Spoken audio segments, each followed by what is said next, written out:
Assalamu alaikum and welcome to Noob.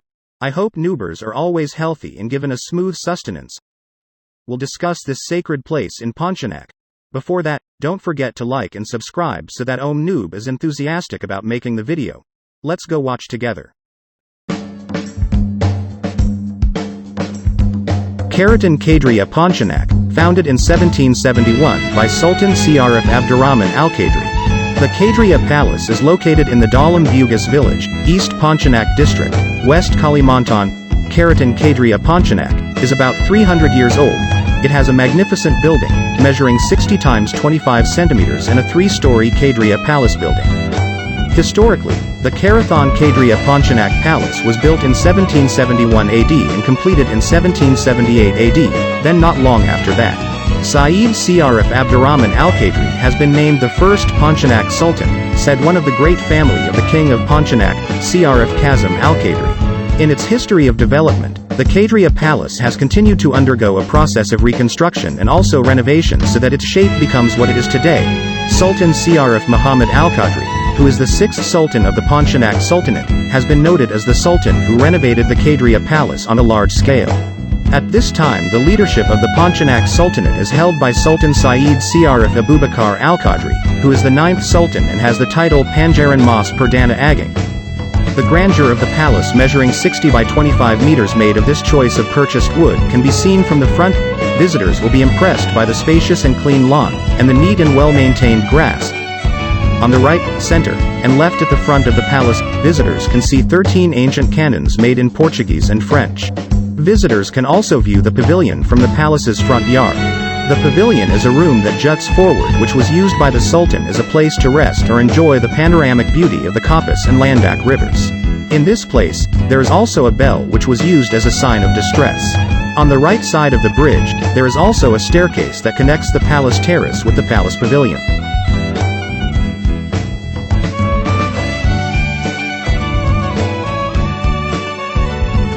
The oldest mosque in Pontianak city.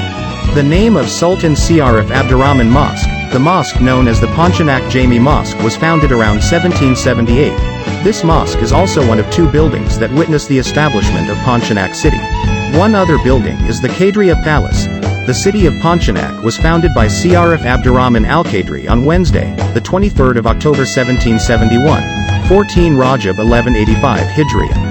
This is marked by clearing forest land at the intersection of the Landak River, the Kapis Kessel River and the Kapis Besar River. This land clearing was carried out to build a hall and a house as a residence. Meanwhile, in 1778, Syarifabdurahman was confirmed as the Sultan of Pontianak. The location of the government center of the Sultanate is marked by the establishment of 2 buildings, namely the Sultan Syarifabdurahman Mosque and the Kadriah Palace, which are now located in Dalam Bugis village, East Pontianak district. The name of this mosque was given by Syarif Usman. Sultan Syarifabdurahman Mosque has a unique architecture where there are 6 large poles made of belian wood with a large diameter. The mosque, which can accommodate around 1,500 worshippers, also has a different location from other mosques. On the left side of the entrance to the mosque, there is a traditional fish market. Meanwhile, at the back of the mosque is a densely populated settlement in Kampung Beting, Dalam Bugis subdistrict. At the front of the mosque, which faces west, lies the view of the Kapis River, the longest river in Indonesia. To be able to set foot in this mosque, visitors can take the sea route by boat or speedboat. However, there is also an alternative route by land using a bus through the Kapis River Bridge. Sultan Syarifabdurahman Mosque has a pulpit where the sermon is quite unique. At first glance the shape is similar to the deck of a ship. On the left and right of the pulpit, there is calligraphy written on wooden ceiling media. For mosque construction, around 90% of the mosque building is made of belian wood.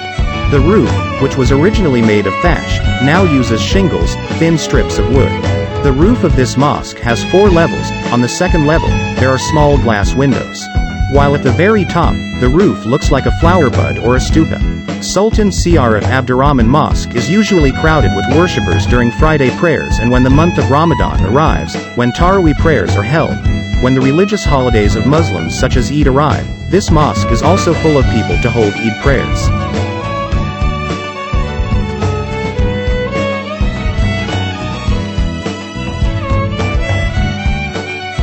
Makam Sultanate of Pontianak in Batulayang is located on Jl. Katulayang after Tugu Katulastiwa. According to local people, the history of the flying stone Makam was when the Sultan of Pontianak wanted to edit the son of Raja Mempawa, who was still of Bugis or Track descent from the kingdom of Sulawesi. It is said that according to the story, whoever can throw the stone will be married off to his daughter. According to several sources, the floating stone, because it was thrown by the Sultan of Pontianak. If you look at the distance from Pontianak to Mempawa using a car, it is approximately 3.5 hours of travel, and the stone is said to be seen by the layman as big as 5 times the size of a damn truck car with 10 tires. That is an approximate view.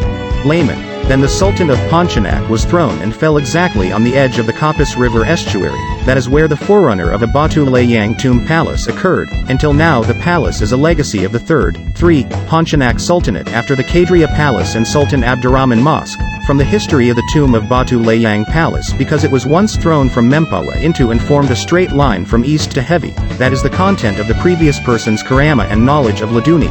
Thank you for watching this video. Hope it is useful and you can visit here. Don't forget subscribe. See you next time.